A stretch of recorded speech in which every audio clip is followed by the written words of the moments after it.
Welcome to Baz Travels. After driving 14,826 kilometers through 24 states and Washington, D.C., I've seen rocket launches to the Grand Canyon and Hoover Dam. I've explored Route 66, ghost towns, deserts, snow, and beaches on both coasts. From Vegas casinos to Alcatraz, the White House to Hollywood. Join me for a journey of the ordinary and the extraordinary. Loading destination. Simulation starting in 3, 2, 1.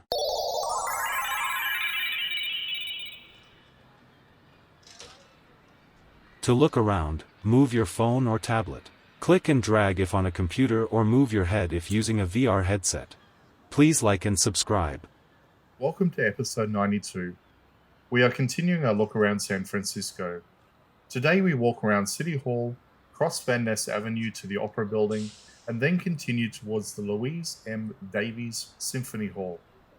We begin by circling San Francisco City Hall, one of the city's most impressive civic landmarks.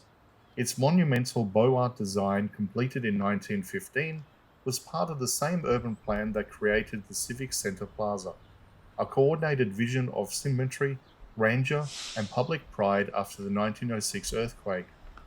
The dome above rises more than 90 meters, making it the fifth tallest in the world. From every angle, its gilded ornamentation and elegant facade reflect the city's confidence in its own recovery and future.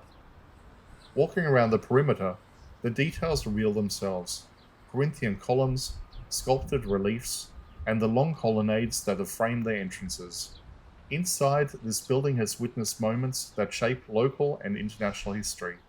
In 1945, delegates from 50 nations gathered here to sign the United Nations Charter, laying the foundation for the global organization that still meets today. City Hall has also been the site of major civic ceremonies, protests, and memorials, a physical stage for San Francisco's public life.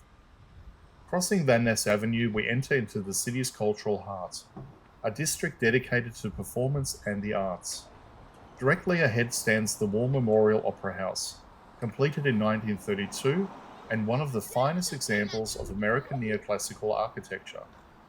It was built as part of San Francisco's War Memorial Complex, which also includes the Veterans Building opposite.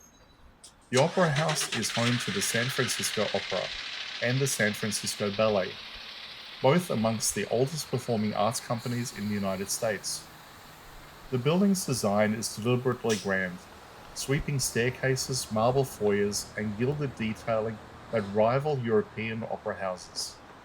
But its history also carries significance.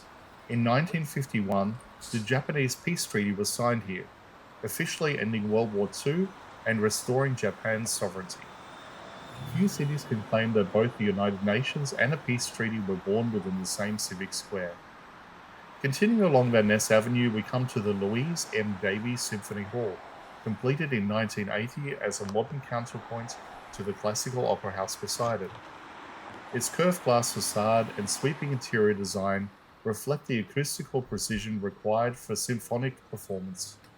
The hall is home to the San Francisco Symphony, one of the nation's most celebrated orchestras, known for its innovation and outreach in music education. Together, these three landmarks, City Hall, the Opera House, and the Symphony Hall, represent the civic, cultural, and creative spirit of San Francisco. Each building tells part of the city's larger story: resilience, artistry, and a commitment to public life expressed through both architecture and performance.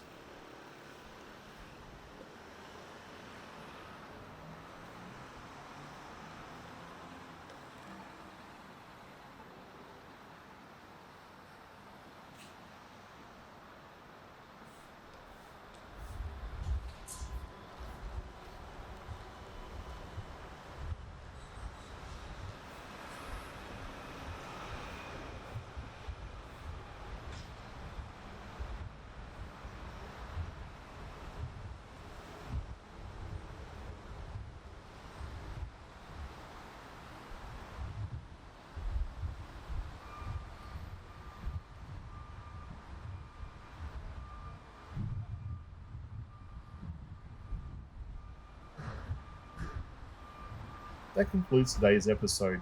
Our walk around City Hall, across Van Ness Avenue to the Opera House, and onward to the Louise M. Davies Symphony Hall, completing our journey through the city's grand civic and cultural heart.